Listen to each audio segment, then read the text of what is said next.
कब तक दीवार से सर टकराते रहें? आप खून से लथपथ हो जाएंगे पर दीवार आपके लिए रास्ता नहीं छोड़ेगी। कब तक भाग्य को कोसते रहेंगे और किसी आम के पेड़ के नीचे बैठकर संतरे के गिरने का इंतजार करते रहेंगे? आप चाहे खत्म हो जाएं, लेकिन आम के पेड़ से कभी संतरा नहीं टपकेगा। नमस्कार दोस्तों, मैं सोनू शर्मा। YouTube पर इतने वीडियोस देखने के बाद भी साला जिंदगी वही की वही ही है।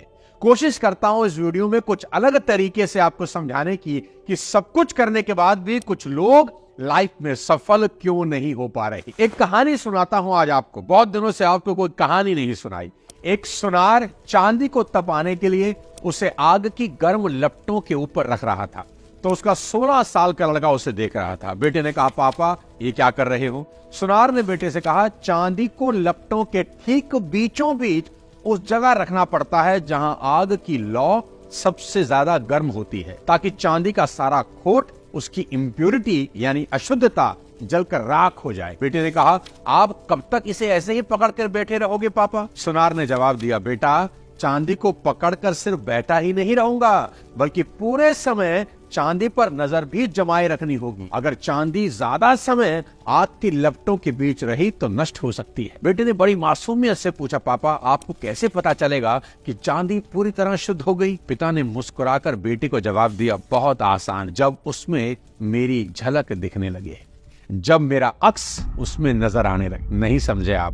मैं समझाता हूं। दोस्तों, अगर आप जीवन की गर्माहट को महसूस कर रहे हैं, सब कुछ करने के बाद भी कुछ नहीं हो रहा, तो बस इतना याद रखें कि मालिक की आप पर सीधी नजर है, और वो तब तक आपके ऊपर नजर रखेगा जब तक वह खुद आप में अपना अक्स नहीं देख लेता। भगवान इंसान के रूप में इसीलिए आए ताकि इंसान से फिर भगवान हो सके। जिंदगी की कोई भट्टी आपको कभी नहीं जलाती, ये तो आपको तपाकर चमकती हुई चांदी में ट्रांसफॉर्म कर रही। तो अगर अगले कुछ सालों में खुद को पूरी तरह से कामयाब देखना चाहती हो तो खुद को तराशने के लिए तैयार हो जाओ। नोट कर लो आज मेरी बात, अगर तुम तराशे जाने को तैयार हो तभी पूजनीय बन सकते हो, नहीं तो कभी नहीं। पत्थर की ठुकाई पिटाई के बिना कोई मूर्त कभी नहीं बनती। तबले को भी सुर में लाने के लिए तबला वादक ऊपर और नीचे से उसे ठोकता है। सितार हो या गिटार बाजार से कभी सुर में नहीं आते, बेसुरे ही आते हैं। बजाने वाले उनका कान मरोड़ कर उन्हें सुर में लाते हैं। यानी सफल होने के लिए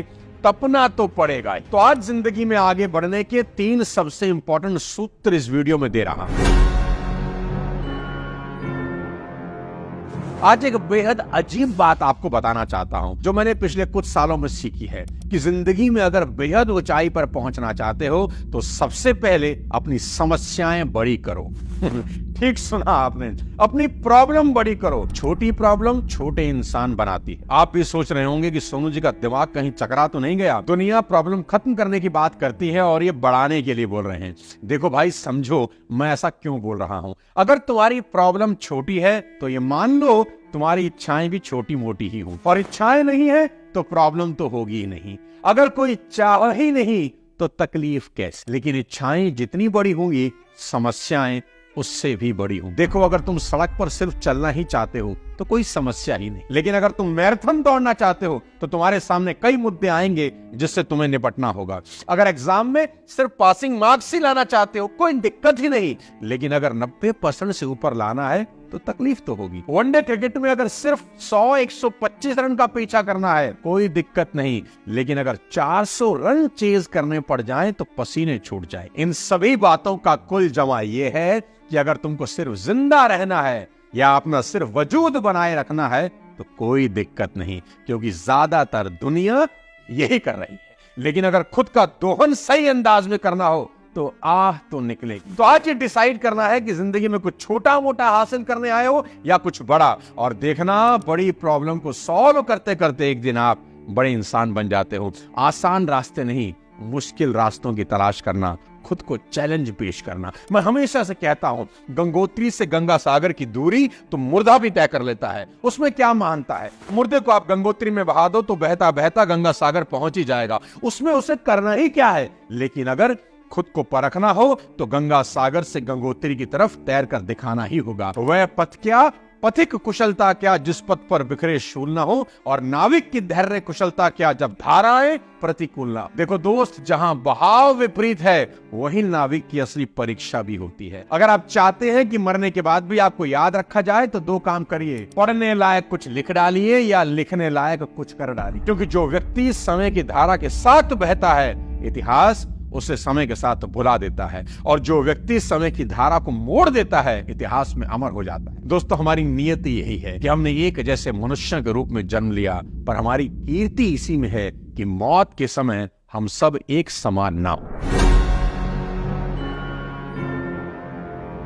अब दूसरा बेहद इंपॉर्टेंट सूत्र जो आपको कामयाबी के शिखर पर पहुंचा देगा वो बताता हूं। और मेरा आज की वीडियो बनाने का पर्पस ही यही है कि जीवन में रोना नहीं, खुश रहना है। चाहे जितनी भी प्रॉब्लम आए, समस्या आए, छोटी प्रॉब्लम हो तो ये सोचकर खुश हो जाना कि इतनी सी प्रॉब्लम पर क्या रोना, और अगर बड़ी समस्या हो तो ये सोचकर नाचना कि भगवान आग में तपाकर कुंदन बनाना चाहते हैं। देखो भाई, आज के बाद अपना बीपी कभी नहीं बढ़ाना। दिक्कत क्या है जानते हैं? हमें बचपन से ही रोने की गंदी बीमारी लग गई। जब बच्चे थे तो खिलौने की कार मिली, जब वो कार टूट गई तो अपन रोने लग गए। थोड़े से बड़े हुए तो रिमोट वाली गाड़ी पापा जी ले आए, और जब उसका सिग्नल खराब हुआ और उसने चलने से मना कर दिया, फिर रोने लगे।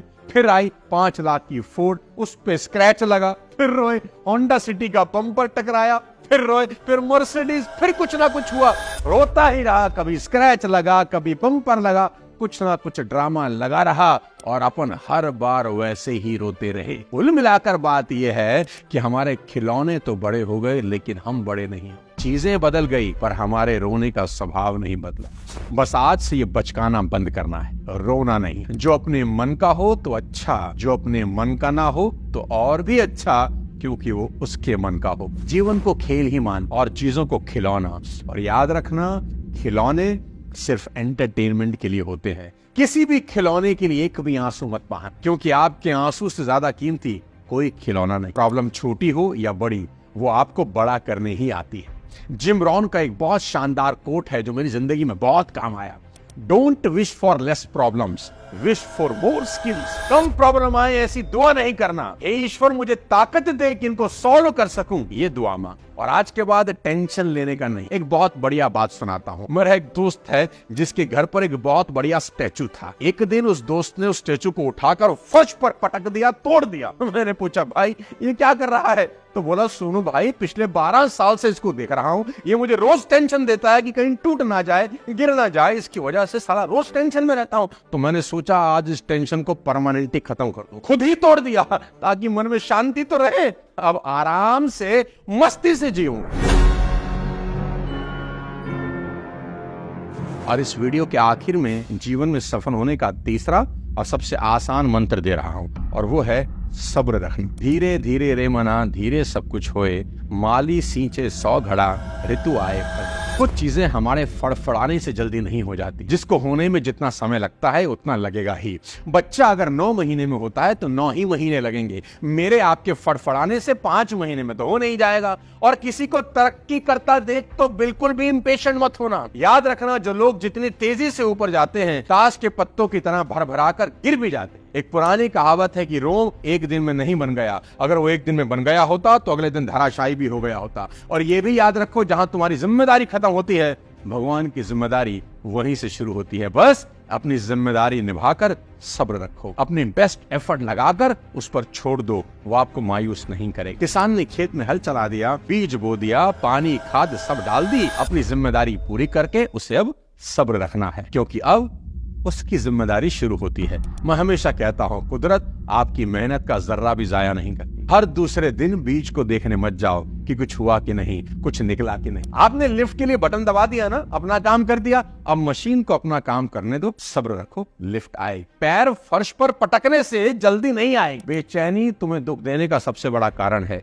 तुम खुद से अपने दोस्त हो, खुद अपने दुश्मन। कोई बाहर नहीं है जो तुम्हें दुखी करे। खुश रहना है तो सब्र करना सीख लो। वेटर को ऑर्डर देने के बाद सब्र रखो, खाना आ जाएगा। इतने बेचैन मत हो। आजकल की जनरेशन को, जिसको हम जेनजी बोलते हैं, उनको मेरी ये बात जरूर सीखनी होगी कि सब्र का फल सच में मीठा ही होता है। और आपको बेहद हैरानी होगी जानकर कि इम्पेशेंट इंसान समय से पहले बूढ़े हो जाते हैं। कहते हैं ना, ठंड रखो ठंड, आजकल तो पड़ भी बड़े जोरों की रही है? आज के लिए इतना ही। अगले किसी और वीडियो में जल्दी आपसे मिलता हूं।